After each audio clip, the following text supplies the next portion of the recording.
Previously on the Lupe and Royce show. Do you know how many comments we get daily about when you two are going to do something? Even in the questions that I pose, like, what y'all want me to ask them? People's like, when they going to do an album? Listen, Dr. Dre was called. I mean, it was about to go down. And then I chickened out. About to go down just because Dr. Dre been called. He been called a lot of times. That shit don't mean nothing. The Lupe and Royce show is a Say What Media production. That was pretty good.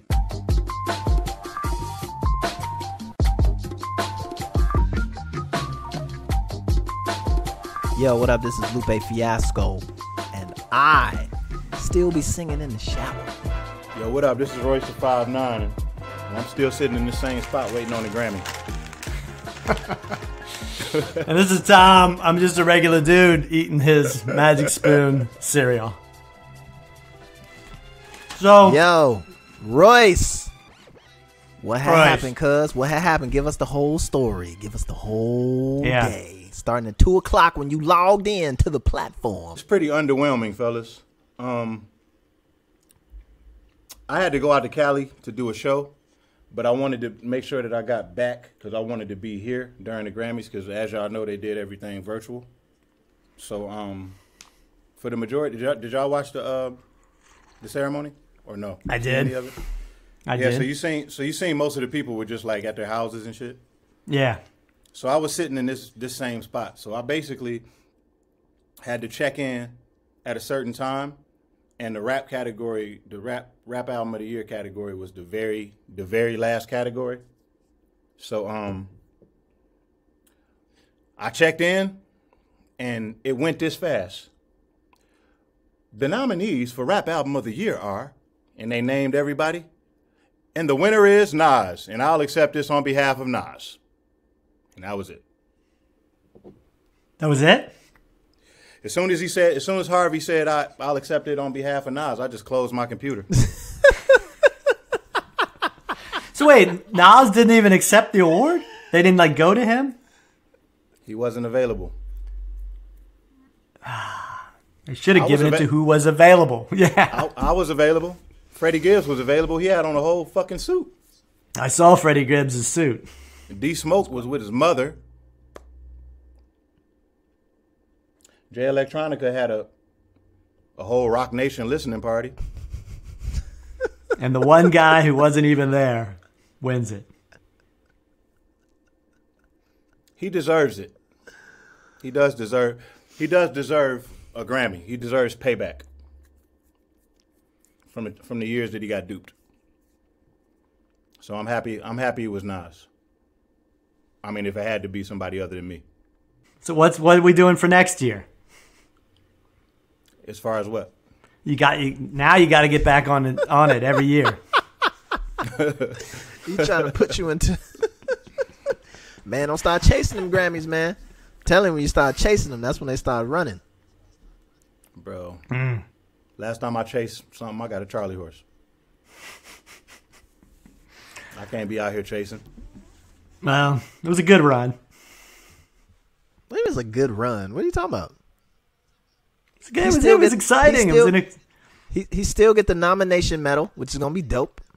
You get the plaque, the nomination plaque. Had it up in Heaven Studios or at the crib, whichever place you're gonna put that joint.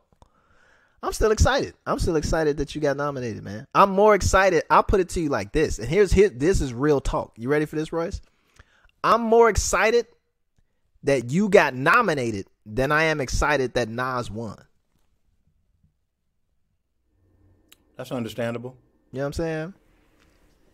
I mean, I think, yes, that's definitely true. And you get to be called, well, you're already called the Grammy nominated Royce the 5'9", so that didn't change your title.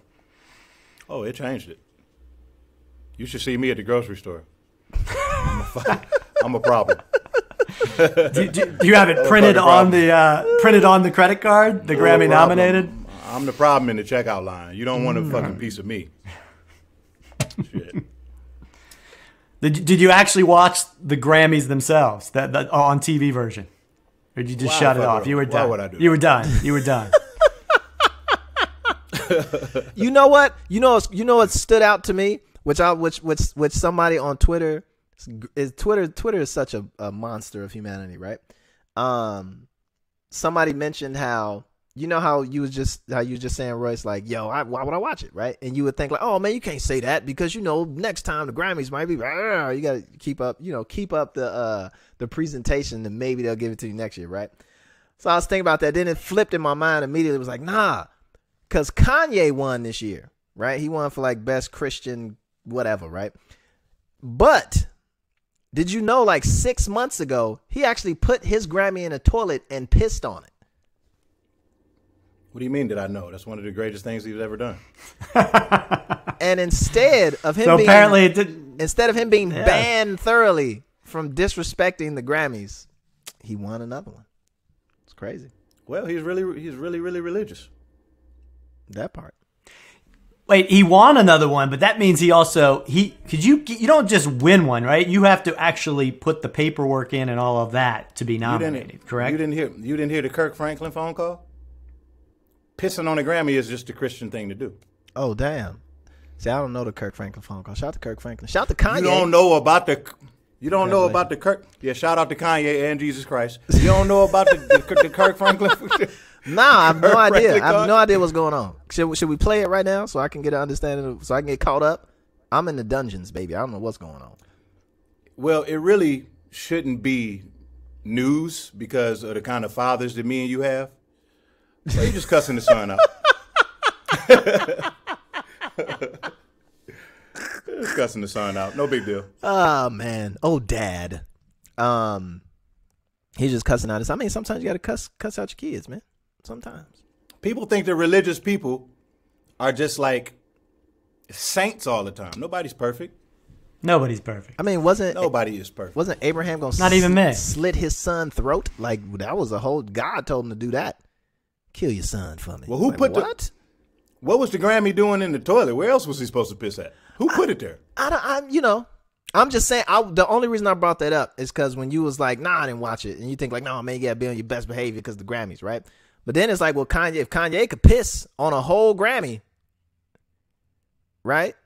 And live stream it or whatever he did and come right back and win 6 months later, then I guess there's nothing you can't do then, that will get you banned. Now, did Kanye accept his Grammy for most religious rapper from Wyoming? Or was he not available either? Oh, man. You feel a ways about that, don't you? Not being there to get it? Mm-hmm. No. I'm asking Tom, because you watched it, right, Tom? I didn't see him. I didn't see that part of it, no. Are we surprised that Kanye won that? I mean, come on, he's Kanye. You don't think he can make some better raps than Kirk Franklin? Come on, let's be serious here. I don't know, man. The world is a crazy place these days. I just enjoy the ride. Kanye West and Kirk Franklin in a cipher. Who y'all got? I got Ye. Thank you. Kanye. Of course. Thank you. In a cipher? Yeah, Kanye. In a cipher. So, what's going on, y'all? How y'all doing? Royce, the Grammy nominated Royce 59. Congratulations, brother. Thomas, how are you? Why are you congratulating me? I lost. Are you being facetious? You were still nominated. It still was a big moment. I told you, man. I'm more happy that you got nominated than I am that Nas won, and I mean that, right? For real. Well, I'm disappointed because I lost.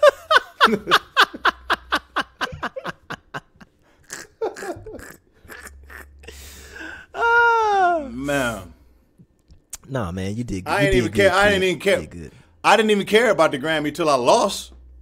Oh, that's what happens. What? Yeah. See? And now this is how you start chasing them. Yeah. No, it's not. Yeah. What's the next project? What's coming out next? What are we going to win next year? I'm not doing any more projects. Oh, he's done. Oh, you're done. He's retiring. Oh, no. Lupe. Okay, listen. You can hit me with all your former Grammy-winning banter and humor, but I told you this way before I was even nominated. What? What'd you tell me? I wasn't doing no more albums. Stop it. You doing some more albums. Cut it out. You're going to do a great one. Royce is up here being facetious as he sits in an entire studio designed by him, every single angle to get the maximum out of his voice projection and his beat making skills. Yeah, exactly. That's what I've been doing. That's what I've been doing instead of rapping for the last 3 months. Don't worry. Designing and killing time. When it's all said and done, you're going to be right back up there making Grammy-nominated albums. And eventually a Grammy Award-winning one, too. So I have faith. Mm-hmm. Jesus took the wheel.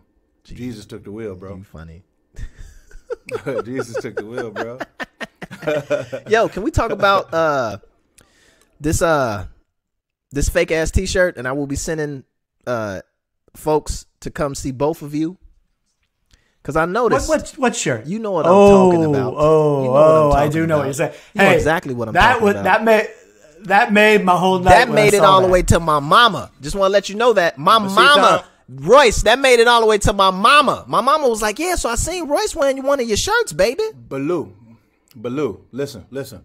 I told him right in front of you, do not include me in that culture misappropriation that you be doing with Lupe's materials, bro. If you send me a shirt, man, you got to send me the authentic thing. You got me out there looking crazy, Tom. I'm thinking it's straight from the merch store. You know damn well. That I'm out there performing and repping. And for what, Tom? What am I repping? You're repping the... I don't know what you're repping, but it was good. I loved it. That's what you're repping. You repping swap meet specials. That's what you repping. eBay bottom discount basket specials. Thanks a lot, Royce. I really appreciate you and Tom. I want to say thank you because I took it as like a signal to say hello, Tom. That's what I took it as. You took that wrong. You took that wrong. Tell us a little bit about the concert, though. Was it as cool as you were talking about, where you could actually see people and talk to people? I want my money, Tom. I swear to God, I want my money. But don't worry about it. I'm going to get it one way or another. One way The concert was going fantastic until I found out I was rocking a knockoff. Thanks, Tom. I'm out there thinking I'm stunting and shit. You know what I'm saying? Like, I had somebody up on the screen. I'm talking to him. He got his wavy shirt on. I noticed mine fit a little different. It's a damn shame. Different font, spacing, all incorrect. Whoa. No. That is a pure premium perfect knockoff. It is exactly right. It is. I actually think, hey, I'll tell you what. I think my knockoff is better than the original. Is that what you think? Is that what you think? Good. That's what I think. That. I got to make it up to my brother Lou now, bro. I gotta go. I'm going to your store. Nah. It's cool. I'm going to your store and buying some chopsticks, man. Hey, man. What's your See, what's now your look store? at that. What's Look, your now jokes and semi-racist banter. I'll take it. No. Don't worry about it. Hey, Royce. I'm bitter about losing the Grammy, not racist. Get it right. This has nothing to do with racism. This has everything to do with the Grammys. Everything. Hold on. So wait. So seriously, no jokes. You really upset? No, I'm not. Yeah, you are. You're a little bit. You're a little bit upset. Lou, A little bit. How can I be upset? How can I be upset about Nas winning the Grammy, man? I can't. Don't obfuscate. Don't obfuscate. You a little bit perturbed. Bro, I'm too taken aback by the Grammys to even understand what that word means. What is it? What is that? I don't know what that is. Listen, I lost every single best rap album. And I lost to some shenanigans. It was shenanigans. That like Kick Push. Who are some of the people you lost to? Shenanigans. Man, I lost to Moneymaker, bro. Moneymaker. Ludacris and Pharrell. Like what? Don't let me remember that song. Ludacris probably don't even perform that song no more. Kick Push is headlining. I could just come and do Kick Push and leave. Bruh. How? It wasn't even like a hit when it was out, when it was new. Anyway, that's the only one I'm upset about is that one. I'm like, what? Please. I'll tell you what I'm upset about.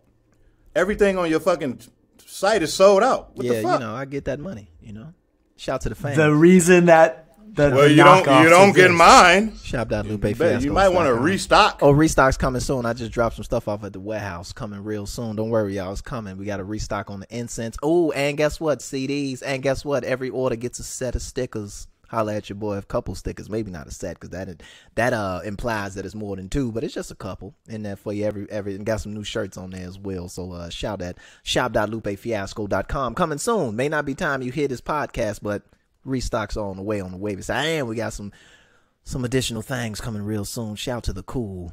Wink, wink. Holla at you. Shop.lupefiasco.com. I'm getting one of these portrait posters and putting it in a frame. Oh, it's sold out. Let's go. You did your best. It's cool. I'll get you one of those, Royce. Don't worry. Right. Yo, man, don't send me one of these with a picture of somebody else. I swear to God, Thomas. You're gonna send me this with D Smoke on it. Send somebody to your house, Thomas. You're listening to the Lupe and Royce Show with Lupe Fiasco, Royce the 5'9", and Tom Frank. Hey, Royce, today's show is sponsored by Magic Spoon. What's your take on this stuff? Clearly I find it delicious, Tom. It reminds me of the cereal we all ate as kids, but without all the same sugar and junk. So I can still watch my figure, even though I don't have a figure. You know what I mean. It's a figure of speech, Tom. I know what you mean. My kids are digging it. They mix it together. They put the chocolate with the peanut butter, the fruity with the frosted. Personally, I don't find it as good for breakfast as I do just eating it on the show. Well, you know what, Tom? That's a shame, because it's also keto-friendly, gluten-free, grain-free, soy-free, low-carb, and GMO-free, and quite tasty. I got the variety pack, which includes 4 flavors. Would you like to know those flavors, Tom? I would, actually. Yeah. Cocoa, fruity, frosted, and peanut butter. My favorite. Go to magicspoon.com/Lupe and Royce to grab a variety pack and try it today. Be sure to use our promo code Lupe and Royce at checkout to have $5 off your order. Magic Spoon is so confident in their order, it's backed with a 100% guarantee. So if you don't like it for any reason, you'll refund your money, no questions asked. You're listening to the Lupe and Royce Show with Lupe Fiasco, Royce the 5'9", and Tom Frank. This brings up an interesting subject. What, counterfeitery? If you actually shenanigans? Counterfeitery and into our subject of today's show, I like it. NFTs, non-fungible tokens. You know anything about this, Royce? Yes, of course I do. All right. Well, we have a special guest on tonight who we're gonna talk a little bit more in depth about this, because even though you guys know this subject extremely well, a lot of us and a lot of the listeners do not. No, don't say a lot of us. Say you, Tom. You don't know nothing. I don't know a lot about it. Okay. No. Don't put it on everybody else. Don't put it on. Let's reframe that. Let's reframe that a little bit. Yeah. I'm not saying I don't know a lot about it. I'm not so sure I buy into it yet. I wanna understand more about the subject matter. So joining us today, this woman had a recent article in the New York Times about non-fungible tokens, or NFTs. Josie Thaddeus Johns is a writer and editor from London, currently living in Cambridge, Massachusetts. She writes about art, culture, and technology for publications such as the New York Times, the Financial Times, and The Economist, and is currently working on a book about the relationship between reality, technology, and art. So we're going to welcome to the show Josie. Hi. TJ, what's How up? you doing, Josie? I'm good. Hello, ma'am. Thanks for having me. How are you? Hi. Oh, man. So, Josie, we just... Wait, hold on, man. Wait. Yeah. You got to just put it to work immediately. Let us settle in.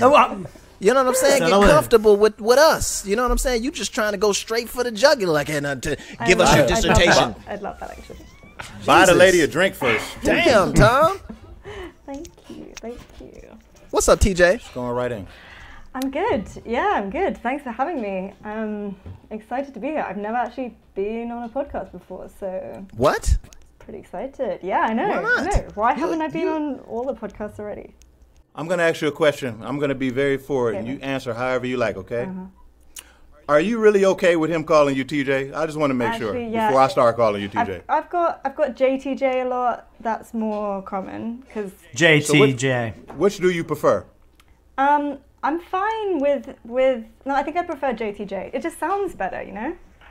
Mm-hmm. It don't sound better. Okay, you're talking to two people, and Tom slightly in there, whose whole business is to make up things that people like to hear, right? And I just want to tell you from our combined expertise that TJ, right? That the TJ.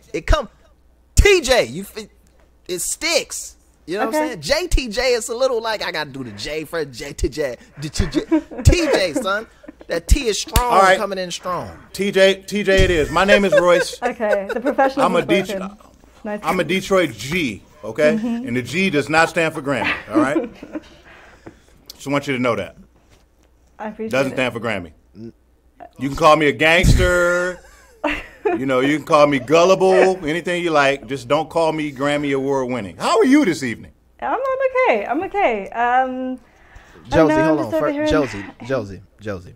Yes. Royce is a little just so you know what you're walking into.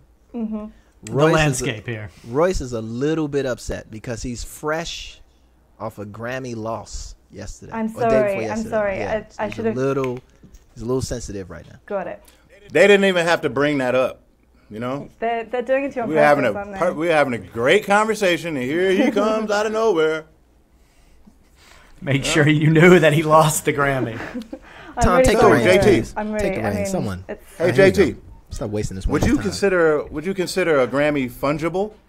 Really good question. I'm pretty sure a Grammy is not fungible. It's non-fungible. Okay. Yeah. So can I sell it on the blockchain? Yeah.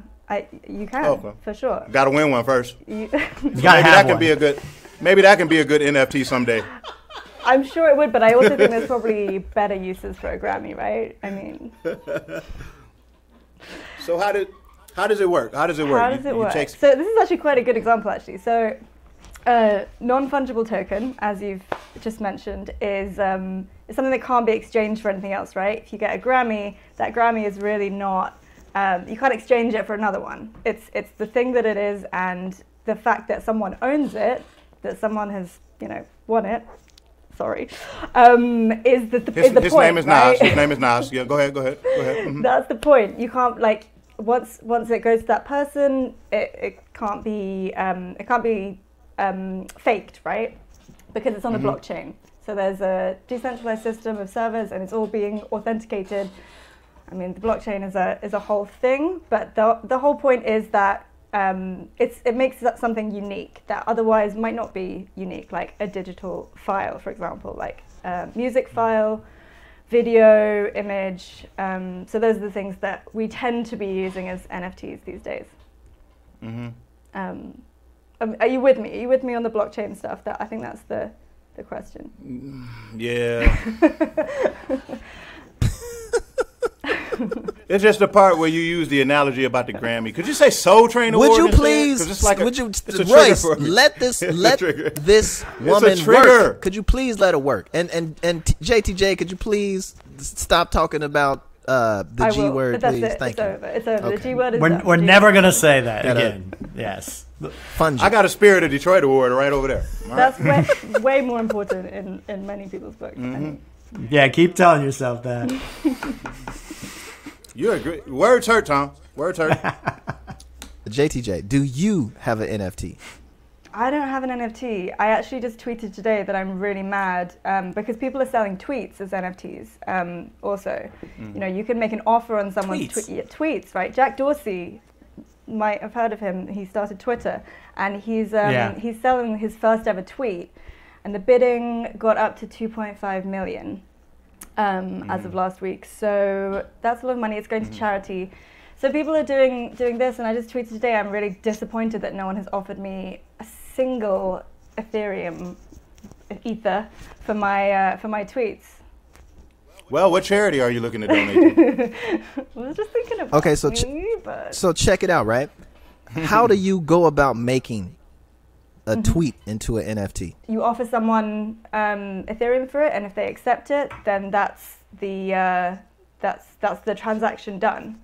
And they can then trade that tweet. They can sell it to someone else. Some tweets obviously more valuable than others. So the first ever tweet, a valuable tweet, but perhaps my tweets not so valuable. We're no, I disagree. I mean, what other tweet would anybody care to have, and why would I care to have that when I could have it anyway? All Kanye's tweets. So I mean, this is the whole point with NFTs, right? Is that they make something that is available to everyone. So video files that we can just see on the internet.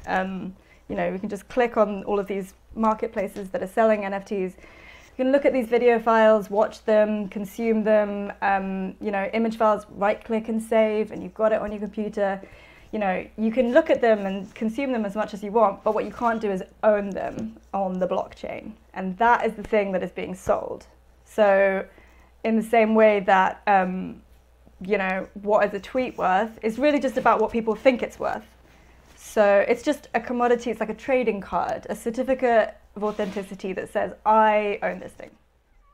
So what validates that you owned it in the first place? Like, what if I have some video of a cat jumping up and down and I decide to sell it and someone buys it? Yeah. But maybe I didn't even take the video. I just found it on my hard drive. That's a really good question. And that's like just dependent on the marketplace that you're selling it on. And it's up to that. Like, you say, it's the same way as you put something on YouTube, you say, I own this. It's the same thing. Like they say, you've got to say that you own it in order to put it on the... Doesn't mean people are going to watch it. It definitely doesn't mean people are going to watch it. Yeah. So is there so nobody cares about your cat, bro. Is there like a follow-up? It's a good video. Is there like a follow-up scrubbing of the internet that takes place once you've purchased or NFT minted something into an NFT? Is there a process where then people go around the internet and scrub it from every single corner, every single hard drive server on the internet to make it a one of one? Right. So this is a really important thing, is that when what is being sold is not the copyright, it's not the right to post this image, it's not the right to use it, it's simply this token that says I own it on the blockchain. It's really just bragging rights. It's like a certificate that says, like, I own this thing, I'm involved in this person's practice. I know it's mind-blowing. It's mind-blowing. And I think, if you've read some of the headlines this week about, this artist Beeple, who I interviewed a few weeks ago, he just sold an image file for $70 million, or almost $70 million. And when you think about that actually just being a token that says the winner owns that thing, and not actually, he hasn't owned the image file, he doesn't get the copyright, he can't put it on a t-shirt, all of that remains with the artist. It really is just, it's a flex, and that's it. So I guess if you compared it to art, right? Like if I own the Mona Lisa, that doesn't mean that Lupe can't have a copy of the Mona Lisa. The only difference being that I somehow own the original. Right, exactly. Is that right, or is that not a fair comparison? No, that's a totally fair comparison. It's kind of difficult because, then we start talking about, like, is it a really, really good copy? Like, how good a copy is it? Whereas in this example, the JPEG that I'm looking at on this screen, I can right-click and save it, and I get the exact same thing as the person who paid 70 million, right? We get the exact same experience. The Mona Lisa in the Louvre is a little bit different from a poster that doesn't have the exact brush marks or whatever. So that's the only reason. You can always tell when you got a knockoff. Sure can. I definitely can. Also, just so you know, JTJ, these two fellows right here are notorious counterfeiters of my intellectual property, and have paraded around. Paraded around in public, right? Amassing fortune and wealth beyond your wildest dreams, and I have not been cut in or what they call it, satisfied in any way by their nefarious activities. I just want to throw that out there. That's just ignorant. That's just all ignorant. Is true except for the wealth part. He said he was going to work on his mouth. He said that. He said he was going to work on his mouth. He wasn't going to curse and say bad things. Now listen to him. JTJ. I had nothing to do with that. Nothing to do with that. JTJ, who or whom or what is buying these NFTs? Who are the clients? Right. So, this is a really good question, because part of the reason that NFTs have become so huge recently is that the crypto world has just been going crazy. Crypto creeps. You said it. There's a lot of people who are suddenly very, very rich off Bitcoin and Ether, and they suddenly have a lot more liquidity that, if as soon as you put that into dollars, you've got a bit of a tax problem. So it would be better for you to keep it in cryptocurrency. So you want to. Did you say Ether? Did you say Ether? Did you say Ether? Ether is the currency that most NFTs are traded in. Yeah. It's called Ethereum. Ether is like short for Ethereum, the network. Right? Yeah. Tom, I'm pointing at you. You hear what she just said? I'm pointing at your bald face by what she just said. What are you pointing at me about for? Parking the money. Interested in cryptocurrency over here. Well, no, wait a minute. I have a question for you. I have Litecoin. How do we feel about Litecoin? I'm trying to stay out. I'm not trying to I'm interested in. No. I want you to tell me right now the future of Litecoin. Should I hold on to it? Don't ask me. Listen, leave JTJ alone. All right, leave JTJ alone. So again, you don't talk to JT like that, okay? JTJ, who? Again, back to you. Sorry for cutting you off. Who's you buying got into it. You got up to people not with crypto for tax issues, pulling their money and translating into whatever currency. So again, who's buying? But not even stuff? for tax issues, right? People who are into crypto, people who think this is the future, are saying, I want to do something with this. I don't want this just to be money that you can't do anything with. I want to do something with it. And NFTs allow them to do stuff, right? They can support people, and most importantly, also they can get other people into the scene as well. This is bringing creators into the scene, people who have not been into crypto before, maybe, and then able to support their work in many cases that they weren't able to support before. And I think that's the thing that really interests me about this area, is this idea of how creators are able to, I guess seeing it more as patronage, right? And more of the model of supporting someone's artwork from a more long-term perspective, rather than this speculation and going up and down type thing. What did Kings of Leon do? Did they just make their album available and people just bid on it like an auction? I believe that was just they set a price and you bought it. You can buy it at that price. I think you still can until maybe Thursday. I think it's still up for. But they also NFTs don't have to be digital stuff, right? The NFT is just a token. It's just this token that means something. So this something could be something in the real world. One of the things that was included in one of the packages that Kings of Leon sold, I think, was 4 front seat tickets to every single one of their concerts for life, right? I mean, obviously, for a fan, that's incredible. And you can understand why people are really willing to, to invest in that. And if people were doing that, Kings of Leon are huge. Okay, but if it was a smaller artist, someone who's just getting off the ground, you can imagine how offering that to someone who's a mega fan now and believes they're going to go all the way is, they could get it now and feel like I've really been able to support this person from the beginning. And that's amazing. For fans, we can imagine. Okay, so let me be devil's advocate really quick, right? What is this doing for Ethereum itself? And the guys who are whales, sitting on massive amounts of Ethereum, are looking at this NFT play. What does this mean for them? I mean, that's a really good question. I think, obviously, Ethereum is just really up right now. Anyway, I'm not sure how much NFTs are causing that. There's lots of NFTs that aren't on Ethereum. Maybe you guys know NBA Top Shot. That's not on Ethereum. That's on a different one called Flow. So there are other blockchains that are doing NFTs. Ethereum is just the one that most of the art stuff is happening on. Right. So Ethereum, the one you just mentioned, any of these other kind of platforms, how is NFTs impacting, their kind of bottom line? Is it feasible to say that how can we make this more valuable? Right? What can we do to make this more valuable? And we'll float all the boats, right? So this person will get some money, and that person will get some money, and that person gets some money, but in a way where, because you have to keep, for an artist, right? You got to keep your money. You got to keep your money, right? In kind of Ethereum, like you got to do the process of, taking it out, trying to cash it out, getting hit with taxes and everything that comes along with that. So it's like, it's really like, and the incentivize is for you to stay in whatever, and I don't want to keep saying Ethereum, but whatever kind of coin that is based off of, right? Yeah, so I mean, the thing that I'm mostly seeing is a lot of artists are just putting that money straight into buying other artists' work. I see a lot of artists buying other NFTs on these platforms, which is...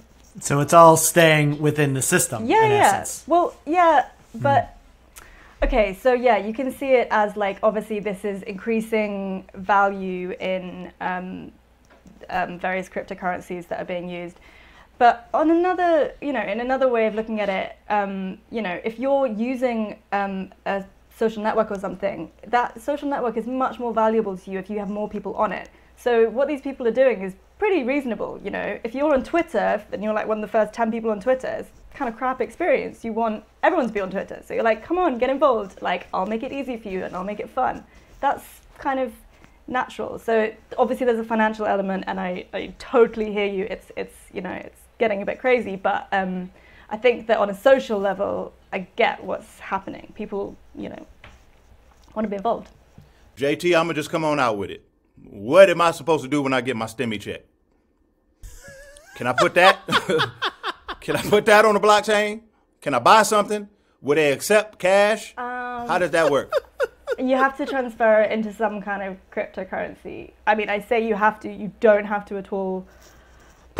I don't know. But Moneybag Joe is sending me a check. He's not sending me Bitcoin. Litecoin. Get on Coinbase and get yourself some Litecoin. One thing I would say that we haven't talked about is that, and that a lot of artists have been talking about this week, is just the environmental cost. Hold on, JT. We getting there. We're gonna get there. We're gonna get there. We finna dive all into that. Wait, before you get there, let me ask about the other side too. There's a seedy side to this before we get to the environmental side of it, right? I mean, this is a place where like I could go rob a bank tomorrow and I could drop it all into and create a ton of Litecoin, and I could go buy stuff and there would be no ramifications, right? Because there is no validation of anything that is happening. Is that an accurate statement? What do you mean no validation? Meaning no I could take that money. It's in a way it's kind of laundering money. In some ways it's like the worst way to launder money because everything is public. So whatever you do with it is going to be completely visible. But on the other hand, yes. Yeah, but it's nobody to police it though, right? It's visible, but nobody is going to do anything about it. Well, it depends. What law are you breaking? Yeah, I mean, no, if you take fiat currency and put it into crypto, that is a different thing. But I'm here to talk about NFTs, so I don't know. She like, what? She like, I don't know what y'all getting into, robbing banks. Talking about why we don't like. Anyway, let's put this all back on the rails, JT. Right? Tom, you got to focus. You got to focus. Yeah, Tom. What are you talking about? Robbing banks and like Jesus Christ. Let this stop robbing banks, please. Listen. All right, Steady B, just calm down. Before we jump into the environmental piece, and that's one thing that's the elephant in the room with all of cryptocurrency and including NFTs, right? And I don't see a difference between NFTs and crypto. Like I think it's the same thing. I think it's somewhat of a facetious fallacy of a differentiation, right? An attempt to, but it's still directly connected to crypto, right? You said something about this is a social media, right? No, it's not social media. Well, it's you said it's like they're treating it like a social platform, right? You said there's the financial aspect, then part of them wanting to move the way they're moving with Ethereum is to get more people involved, to get more groups, more people, a social piece, right? Is that like isn't that dangerous as hell, right? To kind of like translate or try and treat money as a social medium, or is that already just built into money? Do we look at money as being a social medium anyway? I don't know. I mean, I'm kind of like looking at what we already have. We've got networks like TikTok and Instagram where people already, creators already see these things as monetized. This isn't new. what is happening here is it's just being formalized. You know, people are able to kind of like fractionalize ownership in something that they've created, and instead of having to, you know, make stuff, push it out there, and, you know, create stuff maybe for a really long time without seeing any interest or any financial recompense, and not having to go through advertisers, etc. You know, like the social media thing is not great for creators right now. And I think looking at how NFTs could formalize that relationship and make it so that there's a more direct relationship between, you know, I want to support this artist to that artist is getting paid. I mean, that's something that I think is kind of crazy in today's world to imagine that. So for me, no, it's not a social media. I guess I'm just comparing those things as a way of like saying this isn't some whole new system that no one's ever thought of before. This is what we're already kind of living. And JTJ, you ain't got to explain yourself to us. Whatever with us. You ain't gotta I haven't made any NFTs, and I was actually none of the nonsense we talking about. JT, can you please tell Tom how many bald eagles he has murdered with his possession of Litecoin? Can you please let him know how many icebergs he's responsible for melting, right? With the immense amount of cryptocurrency that he has in his nefarious, dangerous, earth-killing wallet.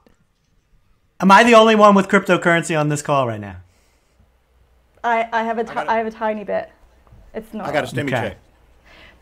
Royce got a stimulus check. Just burning a hole in his pocket. Well, what you could do with your stimmy check is, you know, you could look at different types of cryptocurrency that maybe support your ethical obligations a little more. So I'm not actually sure about Litecoin, but the main problem with Ethereum is that it's like this proof of work thing. So we've got huge amount of waste happening every time every transaction happens, right? And what is going to happen is that is going to be replaced by a much more eco-friendly system that will be 99.9% better, which is proof of stake. It's a technical thing, and basically it just means that it will be much less wasteful.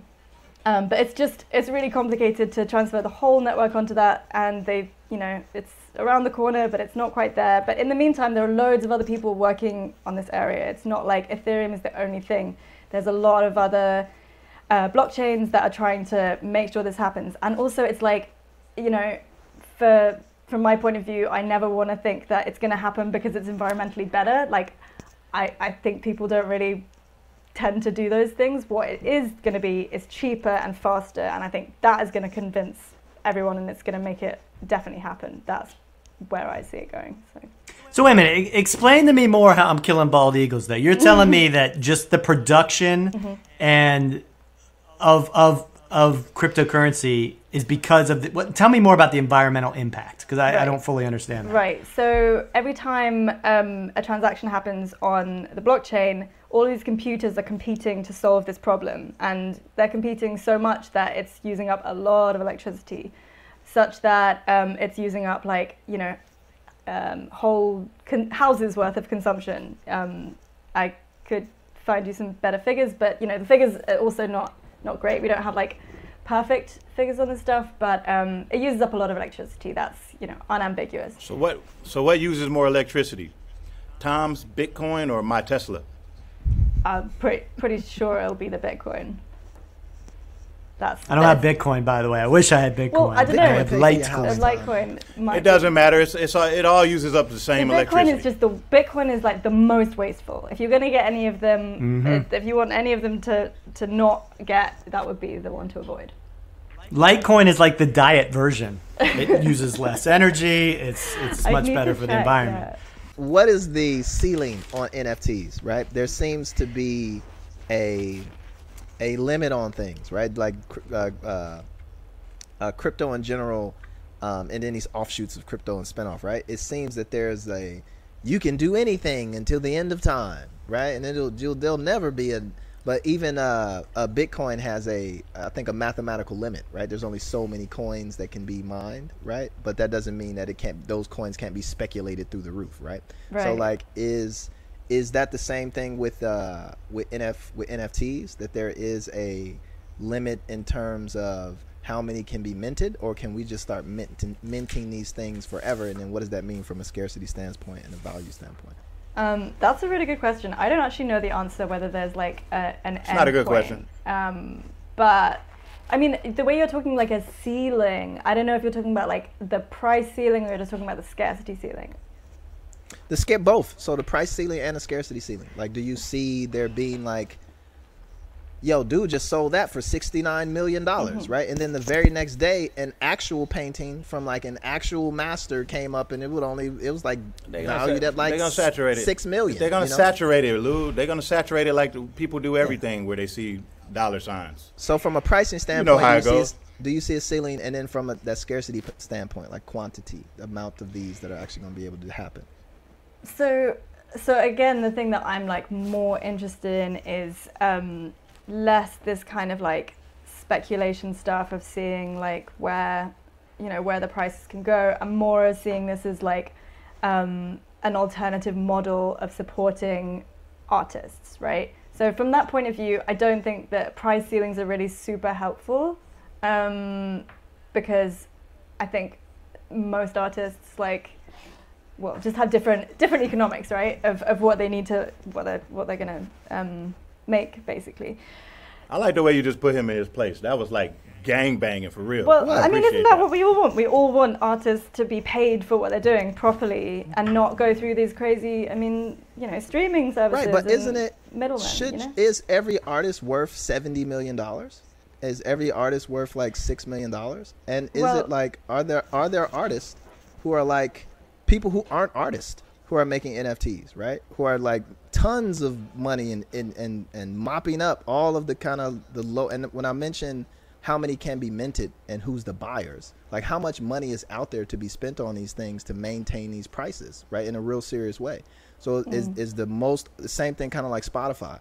Like everybody on Spotify doesn't get played, right? Like whatever the value of it is, like there's 4 or 5 million songs sitting on Spotify that have never been played before, right? Even by the artists who uploaded the thing on there. So it becomes like how much of it is really, like how much of this is actually owned and being run and being capitalized on by a bunch of whales, and there's a limited amount of money from those dudes who are rich off crypto, versus like the average artist, right? Who's probably gonna spend more money in gas fees minting these things than how much they're gonna be able to sell them for, right? And it kind of defeats the purpose. So that was kind of like the core of my question. I apologize for being so non-gang-bangish. Really... I don't think it's for everybody.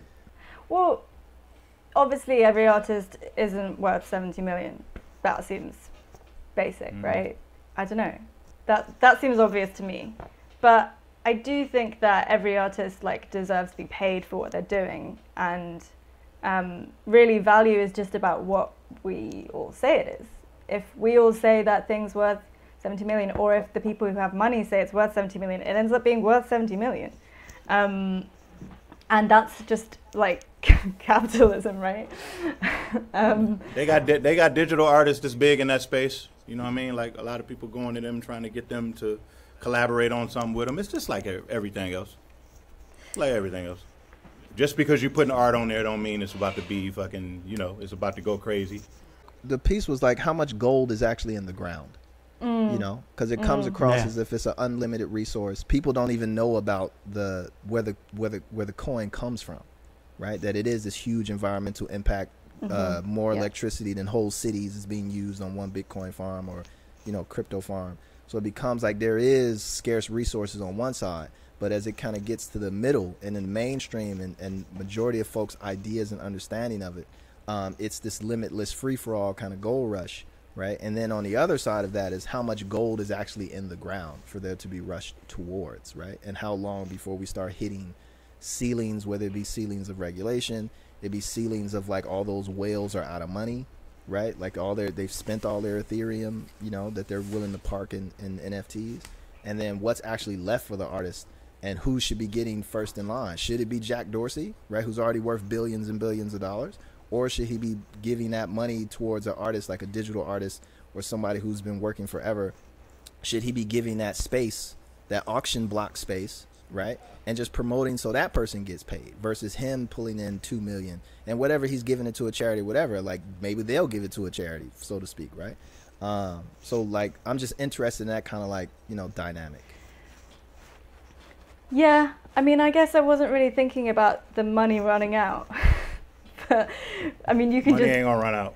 But the more popular it's going to get, the more regulated it's going to get, and then the more it is going to change. I mean, and we're not going to have. It's not going to be these giant highs and lows. Regulated in favor of the starving artist or. I agree with that. It's not going to be. It's not going to be anything that says like moral compass or anything like that. It's just smoke. It's clout chasing, just like everything else. You got a bunch of rich ass people buying new toys, buying new basketball and baseball cards to say, "Ooh, look, I got it." That's it.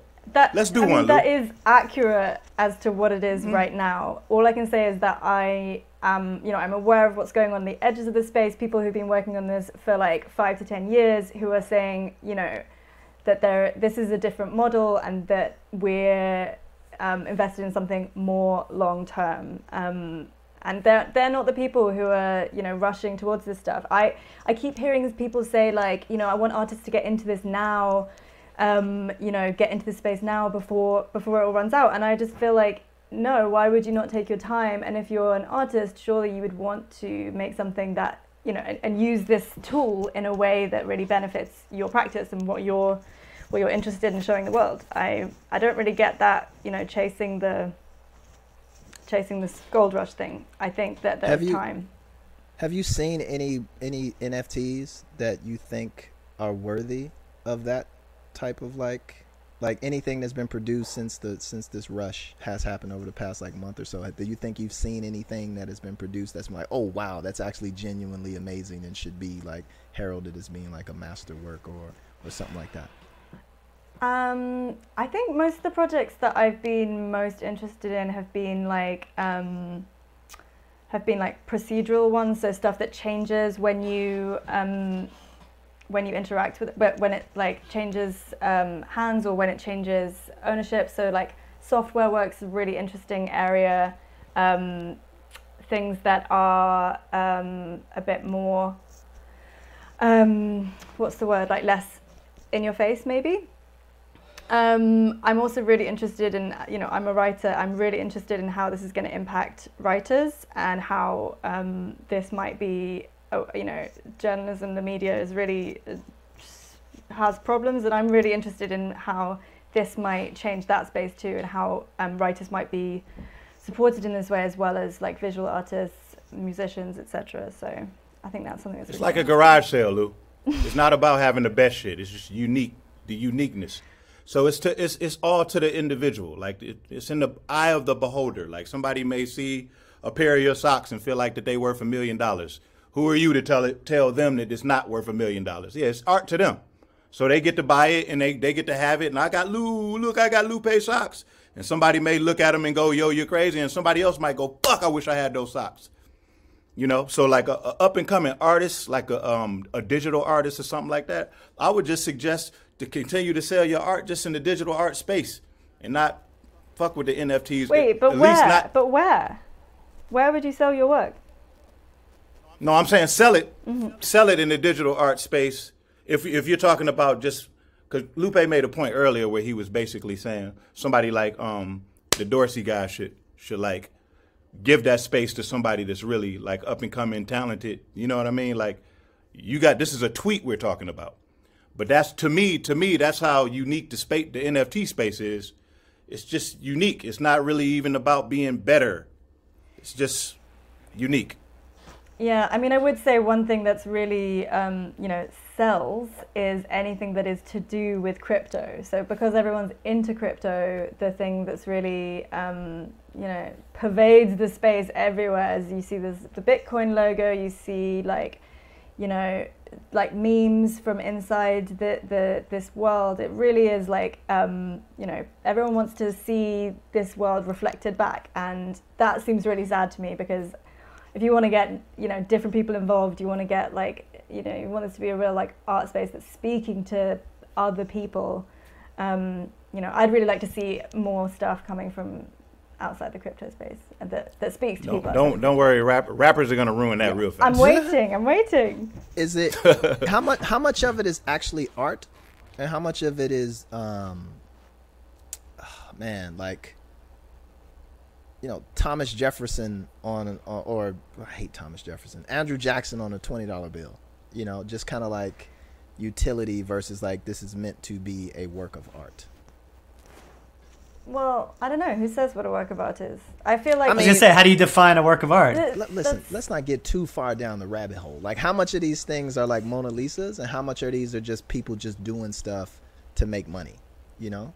Like, from what you see from right now. Like, how much of it is it like actual digital artists creating digital works versus like, oh, yo, I'm going to just take a picture of Tom's cat and see what happens?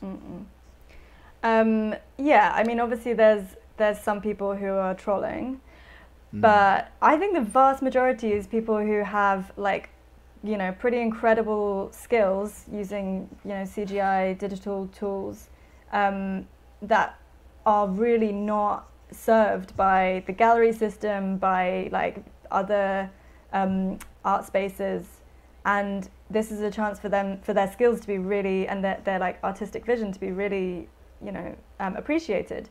Like Beeple, this guy who's sold for 69 million. You know, he was doing like concert visuals. He was doing Super Bowl visual stuff. He was doing like you know, other kinds of illustration, and Louis Vuitton had his stuff on a collection. You know, it was adjacent to the art world, but no one ever treated it as art. And I think, you know, where do we draw the line? What do we see as craft and skill versus like actual art? I think these are really good questions, but I mean, the contemporary art world doesn't have an answer for this. Like, it's, well, I mean, millennia, we don't know. What they do have is provenance, right? And you just mentioned all of Beeple's provenance. So again, maybe we can't define what a piece of art is, but we can define at least what goes into the majority of people who operate in the gallery system, museums, whether they're alive or dead, right? There's always this attempt to create a certain level of provenance. And so Beeple versus like Royce the 5, well, not Royce the 5'9", versus Tom, right? It's like, yeah, Beeple actually did digital graphics for the Super Bowl. He did digital graphics for Louis Vuitton. He did digital graphics for this. He did digital graphics as for I that. did. Hold on, Tom. Hold on, I'm getting to you. Just using you as a placeholder, right? Versus, you know, like you said, the troll guy, right? Who just hops on, and is there that? Are we actually supposed to just consider that on the same level, or put that on the same level as a Beeple, just because this person knows how to use, you know, Photoshop and knows how to use like some type of animator software, when you have folks that are in this space who've been doing it for 15, 20, 30 years? Is that type of hierarchy and provenance, you know, does that validate more or validate less, I guess? Well, you know, I think on some level we want it to be open, because we don't want to like exclude people who might just be starting out or whatever. But I hear what you're saying. You want to differentiate, but you also want to keep it open. Like, if Tom starts, you know, making cool CGI shit tomorrow, like, I maybe want to see that. And it's not, you know, why gatekeep? On Fruity Loops. That's the whole point, is trying to like get rid of this gatekeeping, get rid of the idea that like there's some person in the middle who's going to tell you your work's not worth something, and someone else is going to say your work is worth something. You know, Beeple's work wasn't worth anything until he started making NFTs, like, and the art world didn't care at all. And suddenly they go, oh no, wait, this is art because it's expensive. It's not like no one's even trying to pretend that's not true. That is the situation. So it's just about what other people think it's worth. And as soon as someone thinks it's worth something, the art world is going to perk their ears up, 100%. How is this going to change music? If Kings of Leon did what they did, do you think this is going to have a greater impact? Totally. Yeah, definitely. In what way do you think? And I know you don't want to, it's a speculation, but... It is totally speculative. I mean, so at the moment, as we discussed, the NFTs are not selling any kind of copyright or anything. They're not selling any rights to it. It's just literally like having some bragging rights. But I think something that would be really interesting in the future is seeing the way that rights are dealt with now, dealt with via NFTs. Like music is something that's hugely collaborative, right? Like it would be really easy to split, songwriting credits, all this kind of stuff could be split via NFTs. It could also be, these things are being sold off at the moment as well a lot. Like a lot of artists are doing that. So like that's something that could also be, done on the blockchain, and that could be, if you imagine this stuff also happening at the beginning of people's careers, right? When they haven't got a huge following and they just have a few fans who think, yeah, what you're doing is crazy. Like imagine the craziest project, right, that a musician wants to do, and they need some time to get it done. And they have 5 fans, but those fans are like, die hard. Those projects are something that could happen using NFTs rather than the traditional system, which currently now, you have to be huge before someone pays any attention. So that financial support, having that at the beginning of careers, I think that's what I'm really interested in. Well, that's what I hope will happen. But I'm sure there will be all sorts of terrible and awful things that happen instead. But yeah, nothing could be worse than losing a Grammy. I mean, maybe one. Came back around. Oh, the Grammys. Oh, I circle back. Oh, the Grammys. You circled back. Made that revolution around the sun. Let's let TJ off the hot seat for a second. And TJ, I do want to hear. I want to hear about your upcoming project and your upcoming work. You're working on a book right now, right? Tell us about that. Oh, sorry. I was like, me? A book? Yes. Yeah. So yeah, I'm pretty interested in working, as you can imagine, between the relationship between art and technology, looking at how I've been starting looking at the last year, how the way that we have been seeing art through the pandemic has been shifting, and what that means about what we count as real, what we see as valuable in terms of interactions, in terms of artworks, and how technology has kind of like been getting in the way or mixing up that relationship. So yeah, I've been working on that for most of the pandemic. When you go to print, excellent. When you go to print, make sure that you make a version specifically for the city of Detroit, which is where Royce is from. And what that version is. And make sure you solve the streaming problem too. What it is you have to make a version where the inside is cut out in the shape of a gun, so you can hide a gun in it, right? and then be able to the close Detroit it. way. That's the Detroit version of the book. That's you'll sell 500,000 of those just right off the bat in Detroit alone. Can we put a door on the blockchain, like a front door to a home? People bid on it. They just go after each other. Josie, thank you for joining us. Tell people where they can find you. I will do. You can find me on Twitter at JosieT_J. All right. Well, thank you. Thank you for the knowledge. Thank you for joining us. Thank you, Josie. Thank you. Bye. Shout out to Josie. A lot of inside jokes and a lot of criminal references. Yeah, I'd say you need to work on that a little. Who, me? You talking to me? I'm talking to Steady B down there. Steady Tom. B? Who's Steady? Oh, yeah. Steady B. Yo, I still don't know where I stand. Yo, you do have on the most Eastern European mafia outfit I've ever seen. Just FYI. Right now. I got my Lupe and Royce shirt. And I got my... Yeah, that jacket is pure like Russian you about to mob. say, I took care of that for you. Yo, that thing, I did that thing for you. It looked like you smuggling caviar. No smuggling of caviar. I thought that was interesting. I still don't know where I stand on this issue, but I thought it was interesting. I mean, many ways to think about it. You don't know where you stand on what issue? NFTs in just general. Oh, okay. I just don't know. I think she's kind of, personally, I think ultimately she's going to be a little naive, because I think it's going to ultimately go in a direction that I don't know if it'll be any better than where we're at right now. What'd it be better, NFTs? Meaning, no, I'm talking purely in the music industry, purely with artists. I don't know if it makes the music industry get the shaft.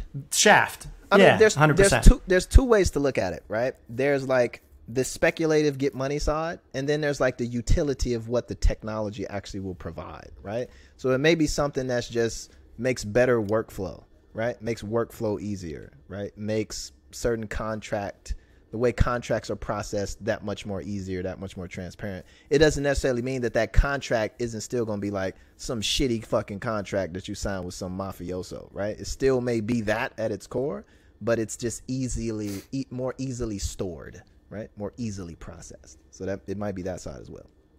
Changing gears for a minute. I know you're a boxing fan. Royce, did you see one of the boxers I grew up watching, the marvelous Marvin Hagler, died Rest in peace. This past week at age 66. R.I.P. to the legend.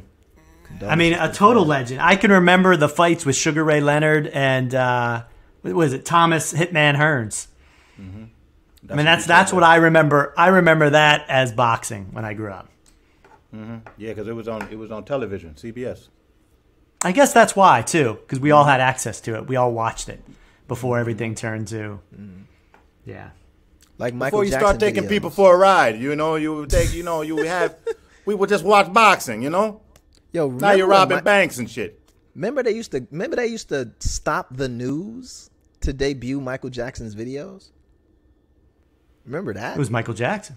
Bruh, it would be like a full-on newscast. Okay, we're going to pause from this, this breaking story because we have the world international debut of Michael Jackson's new video. Michael Jackson was an NFT.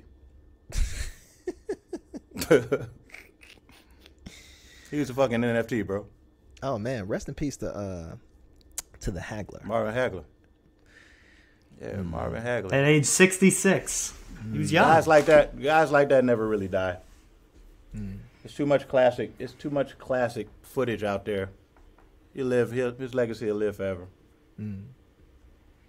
Plus, he was built just like me, exactly like me. He looked a lot like you. That's what I was. It was like we had the thinking. same workout regimen. You both ate Magic Spoon and. Magic Spoon. This fucking guy, man. This fucking guy. Hey, do you also realize it's been officially 1 year since this since it's been recognized as this pandemic? A year ago is when we all started really staying at our homes. A year. We should sing happy birthday. You ready? Did you get a cake? To the pandemic? To the devil. Happy birthday. You can't do a happy birthday pandemic. There's so many people. Actually, a moment of silence would be best, right? For all the people who suffered and went through heavy sickness, the people who passed away, people who lost family members. So as we do recognize this year, officially the year of the pandemic, want to send prayers and condolences to everyone who has been impacted in one way or another by the pandemic. A lot of people lost their jobs. A lot of businesses are gone forever. But more importantly, family members and friends and loved ones have left this world. Some needlessly, some who, didn't have a choice, and, want to recognize those fallen all around the world, not just here in America too, just everywhere around the world. And there's places in the world that are still going through it where it's still like, as if this was a year ago, there's no difference, right? There's still, crazy amounts of cases, crazy deaths and stuff like that. So can't come off the gas too much and still want to keep the eye on the prize of kind of eradicating coronavirus from the world, at least for the foreseeable future, for sure. Beautifully put. It's been a crazy year, though. We would have never thought a year ago that a year later we would still be dealing with this. I'd say it's been the kind of year where you can't have a moment of silence. You got to have a moment of hollering. Holler too, from the rooftops. A year from now, are we still walking around with masks on? How do you think society will change? Or do you think we're going to bounce back and all of a sudden everybody's going to be in the stands at a baseball game, not wearing masks. Everybody's going to be out and about. Everybody's going to be traveling. Like what I've appreciated about the last year, even though it has been horrific, is it did slow us all down a little bit. And you kind of rethought about what you've been up to and what you've been doing and the hustle of the daily life. So I need some money. That's what this is all. That's what this is all coming down to. All right, I'm just gonna be honest with you, Tom. You want to get back out on the road. Royce, you want to start making No, I don't want to get back out on the road. I want shit to stop being so weird. I want my money. I think a year from now you won't have I don't think you see I don't think masks are going to survive the end of the year through the end of this year. I think you'll see masks kind of coming off in a way sooner than later. But I do think there'll be parts of the world still dealing with this in a very serious way. Watching these variants is a real serious thing. And then seeing how these vaccinations go and stuff like that. So I don't see masks being around this time next year in a serious way. But I will, advise people to now just maybe keep one in your car from here on out. You know what I'm saying? You treat it like Japan, I definitely think. Like keep one, make that a part of the glove box or the backpack or the purse or the fanny pack. And in what situation do you put it on? You got to think flu is real. Think did anybody have the flu? Flu kind of like went down. The common cold, like all common cold. Yeah, I haven't had a cold all winter. Yeah, because you've been doing what folks do in other countries when they get sick. They put on a mask. They treat it as if they don't want to get anybody else sick. So I just think it's a great behavior to keep and pick up, especially since we know the impact of what could possibly happen. Just something randomly happens. Something randomly mutates in somebody, and you're on the bus or a plane with them. So I'll probably be keeping a mask with me from here on out. And I'll probably be wearing a mask, for when I feel like it. If I feel like I'm in a position where I want to just throw this mask on because I feel a little ways, then that's what I'm going to do. I'm at the airport, on the plane, on the long flight. Yeah, why not? I'll be the first to admit, a year and a half ago, if I saw somebody walk on a plane with a mask, I would say, what's this knucklehead doing? And now I look back and think we should have all been doing that for a long time. Did you fucking whack the guy? I took him out. Man, listen. I'll wear masks. I will wear the mask since you say so, Lupe. But I'm not wearing condoms. That's not happening. I don't fucking care what happens. Leave me out of that shit. Ooh, that's taking it too far. Royce. Taking it too far. Yo, what up? This is Lupe Fiasco, and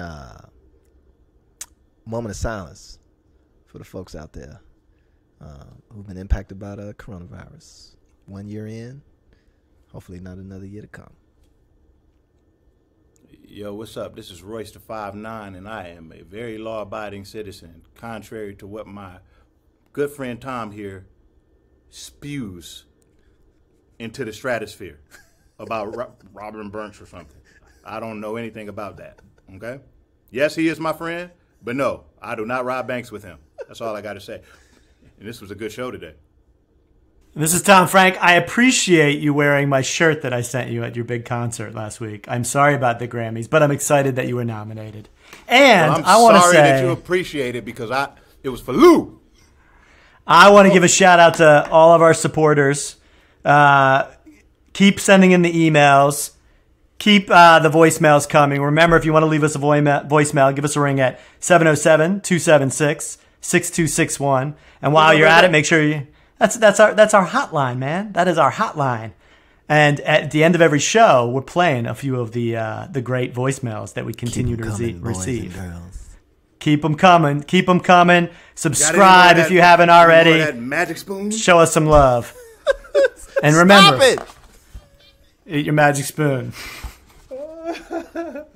That's our show. Thanks for listening. Download, subscribe, enjoy, share. Send us some cryptocurrency. We're out. Your call has been forwarded to an automatic voice message system. What's up, y'all? My name is Mamadou. I'm from Harlem, New York, currently residing in Brunswick, Maine. Just wanted to say I love the podcast. Lupe, Royce, Tom, y'all are just hilarious. I have such a great time listening. But yeah, I just wanted to send good vibes and good energy towards y'all. I really appreciate every time I get a chance to just listen to an episode. So be well and just continue making great content. Hey, my name is Ishmael, calling from Cleveland, Ohio, and just want to say thank you guys for making this show. My brother put me on the Royce, the 5'9" growing up, got me into hip-hop, and Lupe, same thing with my brother and friends, so it's just great being able to have all this wisdom in one spot and time, so just appreciate you guys. Keep going, keep doing what you're doing, and definitely a lot of support out here from Cleveland, the military. That's where my brother is at. He's in Nigeria right now, so just want to show y'all a lot of love and appreciation. Hey, what's up, Lupe Fiasco? What's up, Royce the 5'9"? I love y'all show so much. Y'all podcast is so funny. Put in Tom. Tom is fine too. But my name is Danielle from Oakland, California. I'm a huge fan of all of you. But my number one is I'm a huge fan of Royce. I watched this whole live stream show, and it was the bomb.